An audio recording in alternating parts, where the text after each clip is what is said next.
Hello friends, welcome to TNPSC ஸ்டடிகிராம் academy. இது வரைக்கும் நம்ம அகாடமிக்கு நீங்கள் சப்ஸ்கிரைப் பண்ணல அப்படின்னா மறக்காமல் சப்ஸ்கிரைப் பண்ணிக்கோங்க. ஸோ நம்ம வந்து புதுசாக இப்போது என்ன பண்ண போகிறோம்னா புக் சீரிஸ் ஸ்டார்ட் பண்ண போகிறோம். ஸோ புக் சீரிஸ் எதுக்கு ஸ்டார்ட் பண்ணுறோம் அப்படின்னா, நம்ம 6th to 10th இருக்கிற எல்லா கண்டென்ட்டையும் ஃபஸ்ட்டு கவர் பண்ணிக்கலாம். ஏன்னா அதுலேருந்து தான் கொஷின்ஸ் வருது, இது உங்களுக்கே நல்லா தெரியும். ஸோ நம்ம ஃபஸ்ட்டு வந்து புக் கண்டென்ட் தரோ பண்ணிட்டோம் அப்படின்னா அதுலேருந்து நோட்ஸ் எடுத்து நம்ம அடிக்கடி ரிவைஸ் பண்ணிட்டாலே போதும், நம்ம ஈஸியாக கிளியர் பண்ணிடலாம் எக்ஸாம்ஸை. ஸோ ஃபஸ்ட்டு வந்து பார்த்திங்க அப்படின்னா, நான் 6th standard term 1லேருந்து ஸ்டார்ட் பண்ணுறேன். ஸோ இதில் வந்து நம்ம ஃபஸ்ட்டு கண்டென்ட்ஸ் பார்த்துக்கலாம். ஹிஸ்ட்ரியில் பார்த்திங்கன்னா, what is history, human evolution, Indus civilisation, ancient cities of Tamilagam. So இப்போ என்னோடய எய்ம் என்ன அப்படின்னு பார்த்தீங்கன்னா, ஃபஸ்ட்டு நம்ம இந்த டாபிக்ஸ் எல்லாம் முடிக்க போகிறோம். டாபிக்ஸ் முடிக்கிறதோட அந்தந்த யூனிட்டில் இருக்கிற இம்பார்ட்டண்ட் திங்ஸ் அண்ட் ஃபேக்ட்ஸை வந்து ப்ரிசைஸாக நோட்ஸும் எடுத்துக்க போகிறோம். நான் நோட்ஸ் எடுத்துகிட்டு உங்களுக்கு நான் நோட்ஸ் தனியாகவே அப்லோட் பண்ணுறேன். ஸோ இப்போ ஃபஸ்ட்டு வந்து நம்ம இன்றைக்கி பார்க்க போகிறது என்ன அப்படின்னு பார்த்தீங்கன்னா, வாட் இஸ் ஹிஸ்ட்ரி அப்படின்ற இந்த யூனிட் தான் பார்க்க போகிறோம். ஓகேங்களா? So come let start. So இங்கே பார்த்தீங்க அப்படின்னா, ஃபஸ்ட்டு யூனிட் பார்த்தீங்கன்னா, வாட் இஸ் ஹிஸ்ட்ரி. ஹிஸ்ட்ரினா என்ன ஃபஸ்ட்டு? ஹிஸ்ட்ரினா வடிவேல் ஜோக் ஞாபகம் வச்சுக்கோங்க. எஸ்டிடினா வரலாறு தானே அப்படின்ற மாதிரி. ஸோ ஹிஸ்ட்ரின்னா வரலாறு. நம்ம வந்து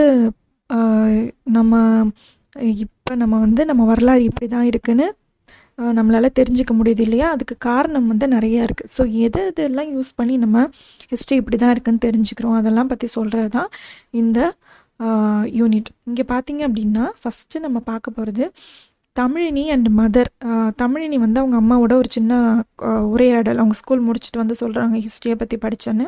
அவங்க அம்மா கிட்டே ஹிஸ்ட்ரியை பற்றி நிறைய கேட்குறாங்க. ஸோ ஹிஸ்ட்ரியை பற்றி நம்ம இந்த வீடியோவில் பார்க்க போகிறோம். இந்த யூனிட்டை அதை பற்றி தான் எக்ஸ்பிளைன் பண்ணுது. இந்த இன்ஃபோபிட்ஸ் அப்படின்னு எங்கெல்லாம் கொடுத்துருக்காங்களோ அதெல்லாம் ரொம்ப முக்கியமாக பாருங்கள். ஸோ நமக்கு வந்து இதில் தெரிஞ்சுக்க வேண்டியது 2 விஷயம் தான் இன்ஃபோபிட்ஸில். ஒன்று வந்து பிசிஇ, இன்னொன்று வந்து சிஇ. அதாவது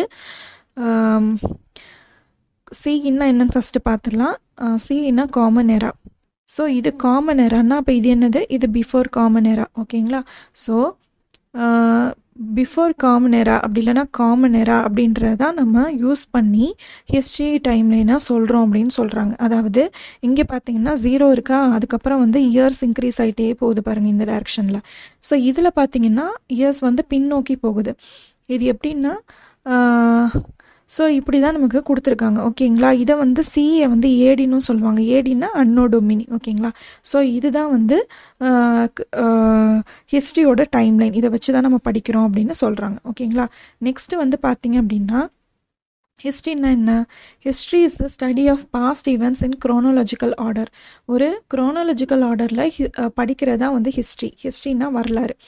அதை வந்து சும்மா இஷ்டத்துக்கு படிக்க முடியாது, அது ஒரு குரோனாலஜிக்கல் ஆர்டரில் தான் படிக்க முடியும். இந்த டைமில் எது நடந்திருக்கு அப்படின்னு சொல்லிட்டு நம்ம படிக்கிறதுக்கு பேர் தான் ஹிஸ்ட்ரி. இந்த மாதிரி வரலாறை பற்றி படிக்கிறாங்க இல்லையா, அவங்க பேர் தான் வந்து ஹிஸ்டோரியன் அப்படின்னு சொல்லுவாங்க. ஓகேங்களா? ஸோ இப்போ வந்து தமிழினியோட மதர் என்ன சொல்கிறாங்கன்னா, அவங்களோட தாத்தா வந்து ஒரு டைரி எழுதிட்டே இருப்பாங்களாம் ஒரு பெண்ணை வச்சு. ஸோ அந்த டைரியை வச்சு அவங்க தாத்தாவோட வாழ்க்கை, அவங்க வாழ்ந்த சூழ்நிலை அதெல்லாம் நம்மளால் தெரிஞ்சுக்க முடியும் அப்படின்னு சொல்கிறாங்க. அதே மாதிரி நம்மளோட பழைய ஹிஸ்ட்ரி எப்படி தெரிஞ்சிக்க முடியுது அப்படின்னா, நம்மளோட மக்கள் எப்படிலாம் வாழ்ந்தாங்க அப்படின்றதுக்கான ஆதாரங்கள் வச்சு தான் நம்மளால் தெரிஞ்சிக்க முடியுது. அதே மாதிரி ரிட்டன் ரெக்கார்ட்ஸ் இதெல்லாம் வச்சு தான் தெரிஞ்சிக்க முடியுது. இங்கே பார்த்தீங்கன்னா இது வந்து என்னன்னு சொல்கிறாங்க, இது பார்க்குறதுக்கு எப்படி இருக்குது? Cave paintings. நமக்கு இப்போ இருக்கிற மாதிரி அப்போல்லாம் வந்து கேன்வாஸோ இல்லைன்னா பேப்பரோ இல்லை. ஸோ அவங்க வந்து இயற்கையாக இருக்கிற எந்தெந்த இடங்கள்லாம் வந்து சூட்டபிளாக இருக்கோ அதிலே வந்து வரைய ஆரம்பிக்கிறாங்க. அப்படி பார்த்தீங்கன்னா இதுதான் வந்து கேவ்லேயே வந்து பெயிண்ட் பண்ணி வச்சுருக்காங்க. ஸோ இதெல்லாம் எதுக்கு பண்ணியிருக்காங்கன்னு பாருங்கள். In ancient period the people lived in caves use to draw paintings in rocks called rock painting. They might have wish to record their activities through this painting. So இந்த அவங்களுடைய நிகழ்வுகள் எல்லாம் இதில் வந்து ஒரு வேளை ரெக்கார்ட் பண்ணியிருப்பாங்க அப்படின்னு சொல்கிறாங்க. ஓகேங்களா? ஸோ இப்போ வந்து இது ரொம்ப இம்பார்ட்டண்ட். என்னன்னு பார்த்தீங்கன்னா, the term history has been derived from the Greek word historia which means learning by enquiry. ஹிஸ்ட்ரியில் வந்து ஹெச்சை தூக்கிட்டிங்கன்னா மீது என்ன இருக்கும்? History, historia. So most of the words நம்ம வந்து இந்த மாதிரி படிக்கிறதில் பார்த்திங்க அப்படின்னா, ஒன்று வந்து க்ரீக் அப்படி இல்லைன்னா லத்தீன்லேருந்து டிரைவ் ஆகிருக்கும். ஸோ வந்து இது வந்து க்ரீக் வேர்டு ஹிஸ்டோரியா. ஹிஸ்டோரியானா என்ன அப்படின்னு பார்த்தீங்கன்னா லேர்னிங் பை என்கொயரி, நல்லா ஆராய்ஞ்சு படிக்கிறது. ஸோ இதுதான் இதனுடைய மீனிங். இப்போ நம்ம நெக்ஸ்ட்டு வந்து இது என்னன்னு சொல்லிட்டு பார்ப்போம். ஓகேங்களா? ஸோ இங்கே பார்த்தீங்க அப்படின்னா நமக்கு வந்து some major Indian excavation sites, சில முக்கியமான இந்தியாவில் வந்து ஆராய்ச்சி செய்யப்பட்ட இடங்கள். ஓகேங்களா? தொல்பொருள் ஆராய்ச்சி செய்யப்பட்ட இடங்கள் எங்கெல்லாம் பார்த்தீங்க அப்படின்னா எது எந்தெந்த இடம் வந்து எந்தெந்த பீரியடை ரெப்ரசன்ட் பண்ணுதுன்னு சொல்லியிருக்காங்க. இப்போ பேலியோலித்திக் அப்படின்னு பார்த்தீங்கன்னா பிம்பேத்கா, ஹுனாசாகி வேலி, அதுக்கப்புறம் பார்த்தீங்கன்னா ஆதிரம்பாக்கம் கொடுத்துருக்காங்களா. ஸோ பிம்பேத்கா, ஹுனாசாகி வேலி, அப்புறம் ஆதிரம்பாக்கம். நெக்ஸ்ட்டு பார்த்தீங்கன்னா நியோலித்திக். நியோலித்திக் எங்கே இருக்குது? பொர்சஹோம், மெஹர்கர், கொல்திவா, மஹகாரா, சிரான், டவுஜோலி ஹேடிங், அதுக்கப்புறம் பார்த்தீங்கன்னா பிரம்மகிரி, பையம்பள்ளி. ஓகேங்களா? அயன் ஏஜ் எங்கே கொடுத்துருக்காங்க? ஹல்லூர். இதில் வந்து இன்னொரு புக்கில் என்னென்னா ஹல்லூர் ஆதிச்சநல்லூரும் அயன் ஏஜில் கொடுத்துருக்காங்க. சாரி, மாற்றி கொடுத்துருக்காங்க. இந்த இதில் ஒரு சின்ன ஒரு கன்ஃபியூஷன் இருக்குது. ஸோ நீங்கள் மேஜர் எக்ஸ்கவேஷன் சைட்ஸ் மட்டும் இப்படி பார்த்துக்கோங்க. அது நான் உங்களுக்கு கிளாரிஃபை பண்ணிகிட்டே சொல்கிறேன். ஏன்னா புக்லேயே வந்து இது வந்து மாறி வந்திருக்கு. அது என்னன்னு சொல்லிட்டு நான் பார்த்துட்டு சொல்கிறேன். So as of now important excavation sites என்னென்னு பார்த்துக்கோங்க. அப்புறம் லோத்தல் எங்கே இருக்குது? குஜராத்தில் இருக்குது. அப்புறம் பையம்பள்ளி, அப்புறம் ஆதிச்சநல்லூர், ஹல்லூர், இதெல்லாம் வந்து மேஜர் எக்ஸ்கவேஷன் சைட்ஸ். ஓகேங்களா? ஸோ இதெல்லாம் எக்ஸ்கவேஷன் சைட்ஸ். நெக்ஸ்ட்டு நம்ம பார்க்க போகிறது என்ன அப்படின்னு பார்த்தீங்கன்னா இது என்னது அப்படின்னு பாருங்கள். இது வந்து பார்த்தீங்கன்னா இன்ஃபோபிட்ஸ்ன்னு எங்கெல்லாம் பார்க்குறீங்களோ அது ரொம்ப இம்பார்ட்டண்ட். ஸோ நியூமிஸ்மேட்டிக்ஸ் அப்படின்னா என்னென்னா த ஸ்டடி ஆஃப் காயின்ஸ். இப்போ வந்து காயின்ஸ் எல்லாம் சேகரித்து காயின்ஸை பற்றி படிப்பாங்க இல்லையா? காயின்ஸை வச்சு நம்ம என்ன பண்ண முடியும்னு நீங்கள் யோசிக்காதீங்க. இப்போ வந்து நம்ம இப்போ யூஸ் பண்ணுற காயின்ஸை வச்சு நம்ம இந்த பீரியடில் தான் வாழ்ந்தோன்றதை கண்டுபிடிக்க முடியும்.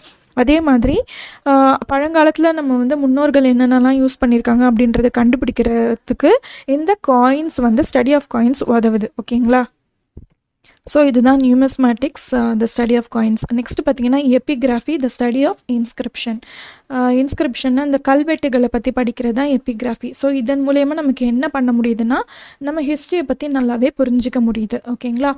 ஸோ நெக்ஸ்ட்டு வந்து இங்கே வந்து பார்த்தீங்கன்னா ஒரு முக்கியமான ஒரு விஷயம் என்ன இருக்குது பாருங்கள். The period between the use of first stone tools and the invention of writing system is called as prehistory. அதாவது நம்ம ஹிஸ்ட்ரியை வந்து ப்ரீ ஹிஸ்ட்ரி, ப்ரோட்டோ ஹிஸ்ட்ரி, அப்புறம் ஹிஸ்ட்ரி அப்படின்னு பிரிக்கிறாங்க. இப்போ வந்து ஃபஸ்ட்டு ஸ்டோன் டூல்ஸ் யூஸ் பண்ணியிருப்பாங்க இல்லையா? So the period between the use of first stone tools and the invention of writing systems is called as prehistory. முதல்ல எப்போ ரைட்டிங் சிஸ்டம் இன்வென்ட் பண்ணாங்களோ அந்த ஸ்டோன் டூல்ஸ் எப்போ வந்து யூஸ் பண்ணாங்களோ அதுலேருந்து எப்போ வந்து ரைட்டிங் சிஸ்டம் இன்வென்ட் பண்ணாங்களோ அந்த இடைப்பட்ட பீரியட் தான் வந்து ப்ரீ ஹிஸ்ட்ரி அப்படின்னு சொல்கிறாங்க. ஓகேங்களா? ஸோ அதுக்கப்புறம் stone tools excavated materials and rock paintings are the major sources of prehistory. ஓகேங்களா? நெக்ஸ்ட்டு பார்த்தோம் அப்படின்னா நான் ரொட்டேட் பண்ணிக்கிறேன். ஓகே. ஸோ இங்கே பார்த்தீங்க அப்படின்னா சோர்சஸ் ஆஃப் ஹிஸ்ட்ரி. நம்ம வந்து ஹிஸ்ட்ரியை எப்படிலாம் தெரிஞ்சுக்க முடியும்? ஒன்று வந்து ஆர்கியாலஜிக்கல் சோர்சஸ். இந்த தொல்பொருள் ஆராய்ச்சி செஞ்சு நமக்கு வந்து நிறைய பொருள்லாம் விஷயம்லாம் கிடைக்குது இல்லையா? ஸோ ஆர்கியாலஜிஸ்ட்லாம் வந்து அந்த விஷயங்கள் மூலயமா இந்த ஹிஸ்ட்ரி, இந்த ரேடியோ கார்பன் டேட்டிங் யூஸ் பண்ணி நமக்கு சொல்லுவாங்க இந்த பீரியடில் கிடைச்ச பொருள் இது. ஸோ இந்த கிங்டம் யூஸ் பண்ணியிருப்பாங்க, இந்த கிங்டமில் இருந்திருக்கும் அப்படின்னு சொல்லிட்டு.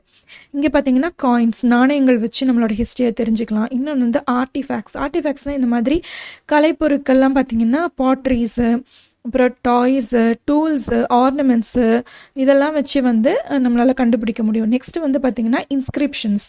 ஸோ ராக் எடிட்ஸு, அப்புறம் டெம்பிள் வால் இன்ஸ்கிரிப்ஷன்ஸ், இது நம்ம கோயிலில் நிறைய பார்த்துருப்போம். நெக்ஸ்ட் வந்து மெட்டல் பில்லர். ஓகேங்களா? ஸோ இந்த மாதிரி பழைய சோர்சஸ் வந்து நமக்கு வந்து ஹெல்ப்ஃபுல்லாக இருக்குது ஹிஸ்ட்ரியை தெரிஞ்சுக்கிறதுக்குன்னு சொல்கிறாங்க. இதில் பார்த்திங்கன்னா இதை வந்து மேட்ச்சில் கொடுக்கறதுக்கு வாய்ப்பு இருக்குது. பார்த்திங்கன்னா பேலசஸ் வந்து திருமலை நாயக்கர் மஹல், ஃபோர்ட் வந்து வேலூர், அப்புறம் வந்து டெம்பிள் வந்து தஞ்சாவூர், ஸ்தூப்பா வந்து சாஞ்சி ஸ்தூப்பா. அசோகரை பற்றின இன்ஃபர்மேஷன் நமக்கு இதில் நிறைய கிடைக்கும். மொனாஸ்ட்ரி வந்து தபாங். ஸோ இதை வந்து நமக்கு மாற்றி கொடுத்துட்டு மேட்ச் பண்ணுங்க அப்படின்னு சொல்லலாம். நீங்கள் கரெக்டாக பண்ணணும். ஓகேங்களா? ஸோ நெக்ஸ்ட்டு வந்து பார்த்தோம் அப்படின்னா இந்த சைடு பாருங்கள், லிட்ரரி சோர்சஸ். ஸோ லிட்ரரி சோர்சஸ்னால் இலக்கியம் சார்ந்த விஷயங்கள். ஒன்று வந்து பார்த்திங்கன்னா ஸோ இங்கே பார்த்தீங்கன்னா செக்குலர் லிட்ரேச்சர், ரிலீஜியஸ் லிட்ரேச்சர். இப்போ வந்து எபிக்ஸ், இதிகாசங்கள், அப்புறம் கவிதைகள், அப்புறம் வந்து அக்கௌண்ட் பை ஃபாரின் ட்ராவலர்ஸ். அதாவது எபிக்ஸ் வந்து பார்த்திங்கன்னா இப்போ பெரிய காவியங்கள்லாம் எழுதுகிறாங்கள அது எபிக்ஸ். அப்புறம் போயம்ஸ்னால் வந்து கவிதைகள். அக்கௌண்ட் பை ஃபாரின் ட்ராவலர்ஸ் இப்போ பார்த்தீங்கன்னா ஹுவான்ஸ் வாங் அந்த மாதிரி நிறையா சைனீஸ் ட்ராவலர்ஸ், மற்ற ட்ராவலர்ஸ்லாம் நம்ம இந்தியாவுக்கு விசிட் பண்ணி நம்மளோட கண்ட்ரியில் அப்போது என்னென்னலாம் நடந்தது அப்படின்றத ரெக்கார்ட் பண்ணி வச்சுருப்பாங்க. ஸோ அதை பேஸ் பண்ணி நம்மளால் ஹிஸ்ட்ரியை தெரிஞ்சுக்க முடியும். நெக்ஸ்ட்டு வந்து பார்த்திங்கன்னா ஒர்க்ஸ் பை இந்தியன் ஆத்தர். நம்மளோட இப்போ எக்ஸாம்பிள் வந்து என்ன கொடுத்துருக்காங்க, திருக்குறள். இதில் வந்து நமக்கு வந்து எல்லா இன்ஃபர்மேஷனுமே நமக்கு கிடைக்குது இல்லையா. அப்போ சங்க காலத்தில் நடைபெற்ற அந்த நிகழ்ச்சிகள் எல்லாமே நமக்கு இதன் மூலயமா கிடைக்குது. நெக்ஸ்ட் வந்து பார்த்திங்கன்னா இந்த மாதிரி ஃபோக் சாங்ஸ் அண்ட் பலாட்ஸ், இந்த நாட்டுப்புற கலையெல்லாம் இருக்கு இல்லையா, அது மூலயமாவும் நமக்கு கிடைக்குது. ஸோ இந்த மாதிரி ஒவ்வொரு விஷயத்துலையுமே வந்து அவ்வளோ இம்பார்ட்டன்ஸ் இருக்குது. நெக்ஸ்ட்டு ரிலீஜியஸ் லிட்ரேச்சர் அப்படின்னு பார்த்திங்கன்னா இந்த மாதிரி இறைவனை போற்றி துதித்த பாடல்கள் மூலயமாவும் நமக்கு கிடைக்குது. இப்போ எபிக்ஸ்னு பார்த்திங்கன்னா மாபெரும் அந்த என்ன சொல்கிறது, அந்த அந்த புராண கதைகள்னு பார்த்திங்கன்னா ராமாயணம், மகாபாரதா, மணிமேகலை. ஸோ இப்போ வந்து ஃபுல்லாக பார்த்திங்கன்னா ஏன்ஷியன் சிட்டிஸ் இன் தமிழகத்தில் வந்து இந்த டாபிக் வரும். அப்போ வந்து புகார் நகரம் அதெல்லாம் பற்றி இது வரும். ஸோ வந்து மகாபாரதத்தில் வந்து எப்படிலாம் அந்த பீரியடில் மக்கள் வாழ்ந்தாங்க, என்னென்னலாம் நடந்தது, எத்தனை வருஷத்துக்கு முன்னாடி எப்படி இருந்தது. ராமாயணம்னா இன்னும் எத்தனை பழமையான வருஷம் அப்படின்னு சொல்லிட்டு இதில் வரும். இப்போ டிவோஷனல் லிட்ரேச்சர் அப்படின்னு பார்த்தீங்கன்னா தேவாரம், நாலாயிர திவ்ய பிரபந்தம், திருவாசகம். ஸோ இது மூலயமாவும் நமக்கு தகவல்கள் கிடைக்குது அப்படின்னு சொல்லிட்டு சொல்கிறாங்க. ஓகேங்களா.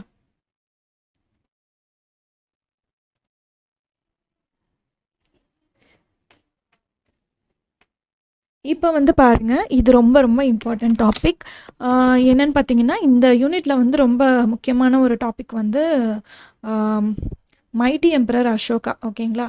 ஸோ இதில் வந்து பார்த்தீங்கன்னா அசோகரை பற்றி நான் வந்து நம்ம என்ன சொல்கிறது அப்படின்னா ரொம்ப ஒரு சிக்னிஃபிகண்ட்டான ruler, famous ruler of ancient India அப்படின்னு பார்த்தீங்கன்னா எம்பரர் அசோகா. ஸோ இவர் வந்து இவர் பீரியடில் தான் புத்திசம் வந்து ஆசியாவில் பல இடங்களுக்கு ஸ்ப்ரெட் ஆகுது, ஏஷியாவில். ஸோ இவர் வந்து கலிங்க வார் நடக்குது இல்லையா, கலிங்க வாருக்கு அப்புறமா வந்து இவர் ஃபுல்லாக வந்து வாரையே கைவிட்டுறாரு. So first ruler to give up war அப்படின்னு பார்த்தீங்கன்னா emperor Ashoka. First ruler to build hospitals for animals அப்படின்னு பார்த்தீங்கன்னாலும் emperor Ashoka. The first ruler to lay roads அப்படின்னு பார்த்தீங்கன்னாலும் எம்பரர் அசோகா. ஸோ இந்த மூணுத்துலேயுமே இவர் வந்து ஃபஸ்ட்டு அப்படின்றத வந்து மறக்காமல் ஞாபகம் வச்சுக்கோங்க. ஸோ நம்ம வந்து எம்பரர் அசோகா பற்றினா இந்த டீட்டெயில்ஸ் கொடுத்துட்டு ட்ரூ ஆர் ஃபால்ஸ் கேட்கலாம், ஆர் வந்து ஸ்ட்ரெயிட்டாகவே ஃபில்லப்ஸாகவும் வரலாம். நெக்ஸ்ட் வந்து பார்த்தீங்கன்னா இவர் வந்து கலிங்கா வாருக்கு அப்புறம் வார கைவிட்டதுக்கப்புறமா அவரோட வாழ்க்கையே வந்து பீஸ் அண்ட் தர்மாவை ஸ்ப்ரெட் பண்ணுறதுக்காக அர்ப்பணிக்கிறாரு அப்படின்னு சொல்லிட்டு சொல்லியிருக்காங்க. நெக்ஸ்ட்டு தர்ம சக்ரா வித் 24 ஸ்போக்ஸ். இங்கே பார்த்தீங்கன்னா சாரநாத் பில்லர் ஆஃப் அசோகால சென்டரில் ஒரு வந்து சக்கரம் இருக்கு இல்லையா, இங்கே தெரியுது அவங்களுக்கு. இந்த சக்கரம் தான் நம்மளோட தேசிய கொடியில் இருக்கிற சென்டர் சக்ரா. ஸோ இது வந்து 24 spokes in a national flag was taken from the Sarnath pillar of Ashoka. இதுலேருந்து தான் எடுத்திருக்காங்க. இப்போ வந்து ஃப்ளாக்ன்றனால நான் ஒரு இன்ஃபர்மேஷன் சொல்கிறேன். நம்மளோட இந்தியன் ஃப்ளாக் டிசைன் பண்ணவர் பேர் என்னென்னா பிங்காலி வெங்கையா. ஓகேங்களா, ஞாபகம் வச்சுக்கோங்க. நெக்ஸ்ட்டு வந்து பார்த்திங்கன்னா நம்ம அசோகர் வந்து எவ்வளோ தான் கிரேட்டாக இருந்தாலும் அவரோட கிரேட்னஸ் நமக்கு வந்து 20th செஞ்சுரி வரைக்குமே தெரியல. ஓகேங்களா. ஸோ இது எப்படி தெரிய வந்தது அப்படின்னு பார்த்தீங்கன்னா William Jones, James Prinsep and Alexander Cunningham இவங்களோட அந்த மெட்டீரியல் எவிடன்ஸ் மூலயமா தான் நமக்கு தெரிய வந்தது அப்படின்னு சொல்கிறாங்க. ஸோ இந்த அக்கௌண்ட்ஸை பேஸ் பண்ணி என்ன பண்ணுறாங்கன்னா சார்லஸ் ஆலன் அப்படின்றவர் the search for the India's lost emperor which provided a comprehensive account of Ashoka அப்படின்னு சொல்லிட்டு என்ன பண்ணுறாருன்னா the search for the India's lost emperor அப்படின்னு ஒரு புக்கு எழுதுறாரு. ஸோ அது மூலயமா நமக்கு அசோகர் பற்றின பல டீட்டெயில்ஸ் தெரிய வருது. இது போக the inscriptions are observed on the rocks Sanchi stupa and Sarnath pillar help to understand the greatness of Ashoka to the world. ஓகேங்களா. ஸோ இதுதான் வந்து இதன் மூலயமா தான் அசோகரோட பெருமையெல்லாம் நமக்கு தெரியுது. இது என்ன அப்படின்னு பார்த்தீங்கன்னா நம்ம வந்து இங்கே ஒரு முக்கியமான டேர்ம் பார்க்கணும். என்னென்னா இப்போ வந்து ப்ரோட்டோ ஹிஸ்ட்ரினா அப்படின்னு என்னென்னா the period between prehistory and history. நான் ஆல்ரெடி சொன்ன மாதிரி ப்ரீ ஹிஸ்ட்ரி, அதுக்கப்புறம் ப்ரோட்டோ ஹிஸ்ட்ரி, அதுக்கப்புறம் ஹிஸ்ட்ரி. ஓகேங்களா? ஸோ தர்மா, இப்போ தர்மா, பீஸ் அண்ட் தர்மா அசோகர் ஸ்ப்ரெட் பண்ணாருன்னு சொன்னோம்ல. தம்மான்றது வந்து Prakrit word for the Sanskrit term dharma which means religious duty. So நீங்கள் வந்து மேப்லேயும் வந்து எக்ஸ்கவேட்டட் சைட்ஸ் இதே நீங்கள் ஃபாலோ பண்ணிக்கோங்க. This is the latest book. ஓகேங்களா? அப்போ நான் சொன்னேன் இல்லை, நான் ரெஃபர் பண்ணிட்டு சொல்கிறேன், யூ கேன் ஃபாலோ திஸ். ஓகேங்களா? ஸோ இங்கே பார்த்தீங்கன்னா எதுக்கு இந்த டாக்ஸ் எல்லாம் யூஸ் பண்ணியிருக்காங்க? நம்மளோட ஃபஸ்ட்டு டொமஸ்டிகேட்டட் அனிமல் என்ன அப்படின்னு பார்த்தீங்கன்னா டாக். The period. ஸோ இப்போ வந்து ப்ரோட்டோ ஹிஸ்ட்ரியை பற்றி பார்ப்போம். ப்ரோட்டோ ஹிஸ்ட்ரினா ப்ரீ ஹிஸ்ட்ரிக்கும் ஹிஸ்ட்ரிக்கும் நடுவில் இருக்கிறது தான் ப்ரோட்டோ ஹிஸ்ட்ரி அப்படின்னு சொல்கிறாங்க. அதாவது இந்த பீரியடில் வந்து ரைட்டிங்லாம் இருக்காமா, ஆனால் அதை வந்து இன்னும் டீசைஃபர் பண்ணலை அப்படின்றாங்க. டீசைஃபரிங்னா என்னென்னு பார்த்தீங்கன்னா, ஃபார் எக்ஸாம்பிள் நீங்கள் ஆப்டிடியூடில் வந்து ஏ இருக்குது, ஏ வந்து சின்னு மாற்றுறீங்க, அதே மாதிரி பியை வந்து டீன்னு மாற்றுறீங்கன்னு வச்சுக்கோங்களேன். அதை நம்ம என்ன பண்ணணும், டீசைஃபர் பண்ணி இது ஏபின்னு கண்டுபிடிப்போம் இல்லையா, அதுதான் டீசைஃபரிங். அதே மாதிரி அவங்களோட ரைட்டிங்ஸ்லாம் இருக்குது, ஆனால் நம்மளால் டீசைஃபர் பண்ண முடியல அப்படின்னு சொல்கிறாங்க. ஸோ அந்த பீரியட் தான் என்னன்னு பார்த்தீங்கன்னா ப்ரோட்டோ ஹிஸ்ட்ரி. அதாவது நமக்கு வந்து அதை பற்றின டீட்டெயில்ஸ் இருக்குது, ஆனால் நம்மளால் டீசைஃபர் பண்ண முடியல, அதுதான் வந்து proto history. But our ancestors did not live in அதே மாதிரி நம்மளோட அந்த ஆன்சஸ்டர்ஸ், அதாவது முன்னோர்கள் வந்து நல்ல ஒரு சேஃபான என்விரான்மெண்ட்டில் அவங்க வாழலை. ஸோ அப்போ வந்து wild animals entering the caves, wild அனிமல்ஸ்லாம் கேவ்ஸ்க்கு வந்து தொல்லை கொடுக்குற மாதிரி விஷயங்கள்லாம் நடக்கிறதுனால அதை அவாய்ட் பண்ணுறதுக்காக என்ன பண்ணுறாங்கன்னா டாக்ஸை வந்து டொமஸ்டிகேட் பண்ணுறாங்க. ஸோ டாக்ஸை டொமஸ்டிகேட் பண்ணுறதுனால என்ன பெனிஃபிட்டு, டாக்ஸ்க்கு வந்து ஸ்னிஃபிங் ஸ்மெல் இருக்கும் இல்லையா, மோப்பம் பிடிக்கும் இல்லையா. ஸோ அது தூரமாகவே ஏதாவது ஒரு டேஞ்சரஸ் அனிமல் வருது அப்படின்னா அவங்களுக்கு அலர்ட் பண்ணிடும். ஸோ இதனால தான் வந்து டாக்ஸை வந்து ப்ரொடெக்ஷனுக்காகவும் ஹண்டிங் ஆக்டிவிட்டீஸ்க்காகவும் வளர்த்துருக்காங்க. ஓகேங்களா? இதுதான் வந்து இப்படி தான் அவங்க வந்து டாக்ஸை டொமஸ்டிகேட் பண்ணியிருக்காங்க. ஓகேங்களா? ஸோ இதன் மூலயமா நமக்கு என்ன தெரிய வந்தது, inscriptions, monuments, copper plates, accounts of foreign travelers and folk tales play a vital role in constructing. இதன் மூலமா நம்ம ஹிஸ்ட்ரி இப்படி தான் இருக்குன்றது நமக்கு தெரிய வருது. The lifestyle of prehistoric people can be understood from the stone tools. இது மூலமா தெரிய வருது. Okay, proto history is the period between prehistory and history. அதாவது நமக்கு வந்து ரெக்கார்ட்ஸ் இருக்கு, ஆனால் அதை டீசைஃபர் பண்ணலை. Early humans domesticated dogs for their protection and hunting activities. Mighty emperor followed the path of peace and dharma. ஓகேங்களா? தர்மான்றது Prakrit word, ஆனால் அதுக்கான சான்ஸ்கிரிட் மீனிங் என்ன, ரிலீஜியஸ் டியூட்டி. தர்ம Chakra with 24 spokes is taken from the national flag, from the Sarnath pillar of Ashoka. அதை தான் நம்ம national ஃப்ளாகில் இருக்குது. So ஓகேங்களா? ஸோ இதோட நம்மளோட ஃபஸ்ட் யூனிட் முடிஞ்சிருது. ஸோ நான் நெக்ஸ்ட் யூனிட்ஸும் சீக்கிரமே அப்லோட் பண்ணுறேன். தேங்க்யூ ஃபார் வாட்சிங். இது வரைக்கும் நீங்கள் டிஎன்பிஎஸ்சி ஸ்டடிகிராம் அகாடமி சப்ஸ்கிரைப் பண்ணலன்னா அண்ட் இது உங்களுக்கு யூஸ்ஃபுல்லாக இருந்ததுன்னா மறக்காமல் சப்ஸ்கிரைப் பண்ணுங்கள். Thank you. All the best for your patience.